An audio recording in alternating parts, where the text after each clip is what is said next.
New York টাইমসের প্রতিবেদনে বাংলাদেশে চরমপন্থার সুযোগ তৈরি হয়েছে বলে বলা হলেও এই সুযোগ কাউকে দিতে দেয়া হবে না বলে মন্তব্য করেছেন তথ্য ও সম্প্রচার উপদেষ্টা মাহফুজ আলম। উপদেষ্টা আরও বলেন, বাংলাদেশে কোনো রাজনৈতিক ও ধর্মীয় উগ্রপন্থা যেন মাথাচাড়া দিতে না পারে সেই জন্য চেষ্টা করা হবে। যদি দেশকে অস্থিতিশীল করার চেষ্টা করা হয়, সরকার অবশ্যই হার্ডলাইনে যাবে বলেও জানান তিনি।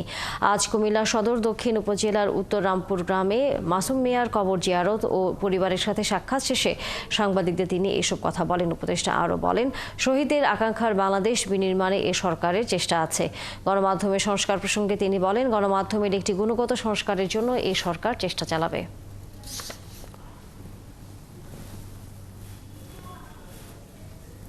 ওনারা বলতেছেন যে এখানে একটা চরমপন্থা বা উগ্রপন্থার সুযোগ তৈরি হয়েছে নতুন যে পরিস্থিতির কারণে, হাসিনা চলে যাওয়ার কারণে।